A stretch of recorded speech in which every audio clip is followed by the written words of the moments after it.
Assalamualaikum warahmatullahi wabarakatuh. Perkenalkan, nama saya Arsy Zuradha, NIM 2205040124. Pada kesempatan kali ini saya akan membuat video pembelajaran mengenai tindak pidana kejahatan genosida terhadap Rohingya di negara Myanmar. Tugas ini dibuat untuk memenuhi tugas mata kuliah Hukum Internasional dosen mata kuliah Ibu Marnia Rani. Berikut video yang saya sampaikan. Pengertian kejahatan genosida. Kata genosida pertama kali diperkenalkan oleh seorang akademisi berdarah Polandia Yahudi bernama Raphael Lemkin. Dalam tulisannya, Raphael Lemkin mengatakan bahwa the crime of genocide involves a wide range of action, including not only the privation of life but also the prevention of life, abortion, sterilization, and also device considerably endangering life and health.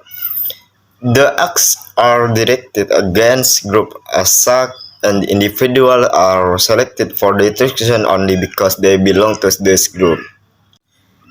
Jika diterjemahkan secara bebas, cakupan genosida menurut Raphael Lemkin adalah sebagai berikut. Kejahatan genosida mencakup tindakan yang luas, tidak hanya pembunuhan, tapi juga mencegah adanya keturunan atau aborsi, sterilisasi, dan juga sarana yang dianggap membahayakan nyawa dan kesehatan, pemisahan keluarga secara paksa dengan tujuan untuk mengurangi populasi, dan sebagainya. Tindakan-tindakan tersebut ditujukan terhadap suatu kelompok dan beberapa individu yang menjadi anggota dari kelompok tersebut. Secara etimologis, istilah genosida berasal dari bahasa Yunani, geno yang berarti ras, dan bahasa Latin sidium yang berarti membunuh. Maka secara harfiah, genosida diartikan sebagai pembunuhan terhadap ras atau permusnahan ras. Genosida adalah sebuah kejahatan yang menyangkal keberadaan sekelompok manusia karena alasan ras, etnis, agama, atau bangsa. Unsur internasional dari kejahatan ini adalah niat khusus dolus spesialis pelaku untuk menghancurkan 4 kelompok sasaran yang dilindungi, yakni bangsa, etnis, ras, dan agama, sebagaimana diatur dalam pasal 2 Konvensi Genosida 1948 dan pasal 6 Statuta Roma 1998. Selanjutnya, pasal 1 Konvensi Genosida 1948 juga menjelaskan bahwa genosida dilarang untuk dilakukan baik dalam waktu perang maupun dalam masa damai karena merupakan tindakan kriminal dalam hukum internasional sebagaimana tercantum sebagai berikut.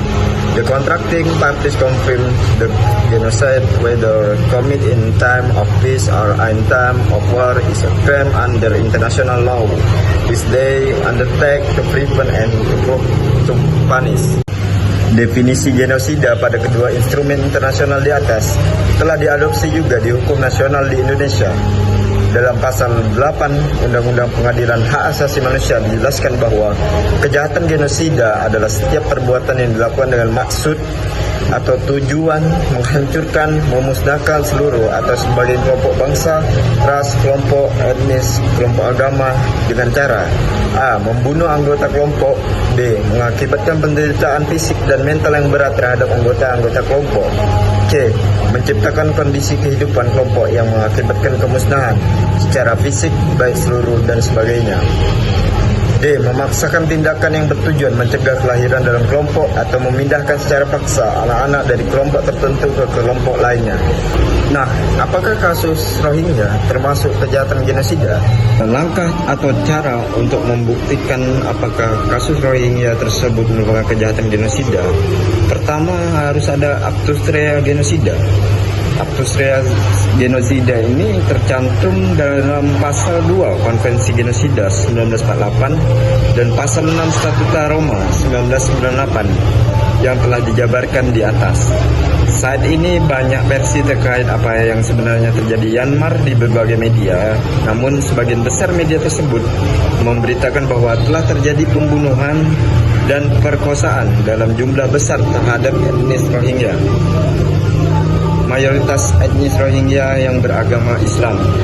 Apabila hal tersebut memang benar terjadi, maka setidaknya unsur dalam butir A, B, dan C pasal 2 Konvensi Genosida 1948 dan pasal 6 Statuta Roma 1998 telah terpenuhi. langkah atau cara yang kedua yaitu membuktikan mens rea dalam menentukan kejahatan Rohingya di Myanmar ini apakah termasuk kasus genosida. Membuktikan mens rea bukan merupakan hal yang mudah, terutama dalam kejahatan genosida. Hakim pada Pengadilan Pidana Internasional untuk Rwanda, International Criminal Tribunal for Rwanda (ICTR), pada kasus Akayesu menyatakan bahwa untuk dapat dituntut atas kejahatan genosida, sebuah perbuatan ini harus dilakukan terhadap satu atau beberapa orang, karena orang tersebut adalah anggota dari suatu kelompok. Alasannya harus spesifik, karena mereka merupakan bagian dari kelompok tersebut. Jadi korban dipilih bukan karena identitas individunya, melainkan karena keanggotaannya dalam suatu kelompok. Di pengadilan yang sama, hakim berpendapat bahwa mens rea atau niat untuk melakukan kejahatan genosida apabila tidak diakui oleh pelaku dapat disimpulkan dari sejumlah perbuatannya, diantaranya yaitu fakta jika terdakwa sengaja dan secara sistematis menargetkan serangan terhadap korban berdasarkan keanggotaan mereka dalam suatu kelompok dan membiarkan orang yang bukan merupakan bagian dari kelompok mereka. Meski demikian, dalam perkembangan kasusnya, Marzuki Darusman, Ketua Tim Pencari Fakta PBB untuk Myanmar, menyatakan bahwa terdapat informasi yang cukup mengeluarkan perintah penyidikan dan penuntutan terhadap pejabat senior Tatmadaw militer Myanmar atas kejahatan genosida. Marzuki Darusman juga menegaskan ia dan timnya menimbang bahwa niat untuk melakukan kejahatan genosida dapat disimpulkan dari penemuan yang ada. Analisis tindakan Myanmar terhadap etnis Rohingya termasuk genosida ditinjau dari hukum internasional. Rome Statute of the International Criminal Court tahun 1998. Dijelaskan mengenai definisi dari pelanggaran hak asasi manusia. Bentuk dari pelanggaran HAM terdapat pada Statut Roma ini berupa kejahatan genosida, kejahatan terhadap kemanusiaan, kejahatan terhadap perang, dan agresi. Tindakan yang dilakukan oleh pemerintah Myanmar terhadap etnis Rohingya termasuk dalam pelanggaran HAM, yaitu dengan pasal 6 statuta, genosida adalah salah satu atau lebih beberapa perbuatan dilakukan untuk menghancurkan seluruh atau sebagian kelompok bangsa, etnis, rasa, atau agama. Berdasarkan fakta atau sebagian kelompok bahwa tindakan pemerintah Myanmar telah menimbulkan ratusan dari etnis Rohingya tewas, luka-luka, serta ada yang melarikan diri ke negara lain untuk mendapatkan kehidupan yang lebih baik. Pemerintah Myanmar melakukan berbagai pelanggaran terhadap hukum internasional, yaitu kekejaman terhadap etnis Rohingya telah mengakibatkan orang kehilangan nyawa, belum lagi mengalami gangguan kejiwaan. Menurut para pengungsi di Bangladesh, tak kurang dari 3.000 orang meninggal dunia, 883 orang gangguan kejiwaan. Di samping itu, sebanyak 925 anak ikut mengungsi tanpa kerabat, serta 6.000 rumah etnis Rohingya dibakar di Rakhine. Hingga saat ini, jumlah etnis Rohingya yang mengungsi sudah mencapai 700.000 orang.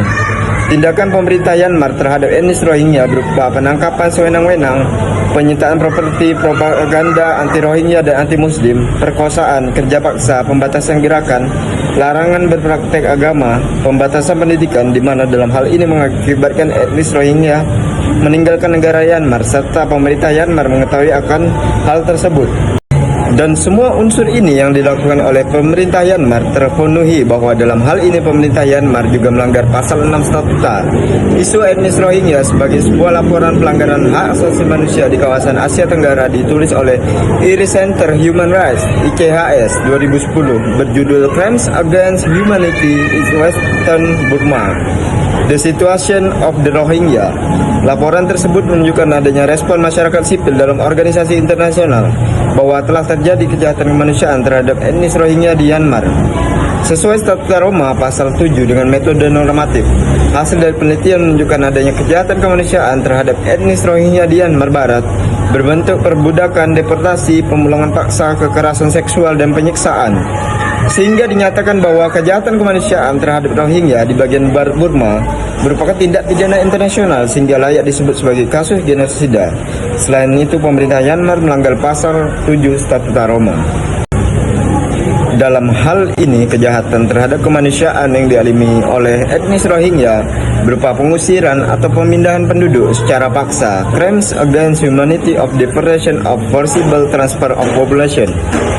pengusiran atau pemindahan penduduk secara paksa, Crimes Against Humanity of Deportation or Forcible Transfer of Population dalam pasal 7 ayat 2 huruf C Statuta Roma. Dijelaskan bahwa pengusiran atau pemindahan penduduk secara paksa berarti pemindahan orang secara paksa dengan cara pengusiran, tindakan pemaksaan lainnya dari daerah di mana mereka tinggal secara sah tanpa diberikan alasan diizinkan oleh hukum internasional. Kata paksa di sini tidak hanya terbatas pada paksaan fisik saja, namun dapat berupa ancaman kekerasan atau dapat memberikan tekanan psikologis. Selain itu, juga mencabut hak kewarganegaraan Rohingya. Puncak diskriminasi yang didapatkan etnis ini adalah ketika dihapuskannya etnis ini dari Undang-Undang Kewarganegaraan Myanmar pada tahun 1982. Undang-undang kewarganegaraan ini mencatat 135 etnis yang diakui secara otomatis menjadi warga negara Myanmar, dan etnis Rohingya tidak termasuk keadaan 135 etnis tersebut. Akibat dari penghapusan ini, etnis Rohingya tidak mendapat hak-hak dasar sebagai warga negara Myanmar. Yang lebih menyedihkan adalah perlakuan diskriminasi tidak hanya dilakukan oleh pemerintah, tapi oleh warga negara Myanmar yang pro pemerintah, yang mempunyai keyakinan bahwa etnis Rohingya bukanlah bagian dari Myanmar. Jadi berdasarkan analisis di atas, saya mengambil kesimpulan bahwa tindakan yang dilakukan oleh pemerintah Myanmar, pelanggaran terhadap asasi manusia dalam kasus Rohingya, termasuk kejahatan genosida dan termasuk kejahatan terhadap kemanusiaan, yang mana tindakan tersebut sewenang-wenang kepada etnis Rohingya akan diselesaikan melalui pertanggungjawaban menurut hukum internasional. Kesimpulan yang saya dapati setelah saya menganalisa bahwa yang pertama, bahwa berdasarkan analisis fakta yang terjadi dalam kasus Rohingya di Myanmar, tindakan yang dilakukan oleh pemerintah Myanmar adalah pelanggaran terhadap asasi manusia dalam kasus Rohingya, termasuk kejahatan genosida dan kejahatan kemanusiaan. Tindakan ini merupakan tindakan yang sewenang-wenang kepada etnis Rohingya yang bisa diselesaikan melalui pertanggungjawaban menurut hukum internasional. Yang kedua, bentuk perlindungan hukum dari segi hukum internasional adalah diselesaikan melalui ranah perdata maupun ranah pidana. Dalam ranah perdata melalui ICC yaitu ganti kerugian. Dalam ranah pidana yaitu melalui ICC. Ada beberapa mekanisme yang dapat ditempuh dalam menyelesaikan kasus seperti yang terjadi pada etnis Muslim Rohingya di atas, diantaranya melalui mekanisme peradilan pidana internasional di International Criminal Court atau ICC. Sekian dari materi yang saya paparkan. Mohon maaf jika terdapat kesalahan. Terima kasih. Assalamualaikum warahmatullahi wabarakatuh.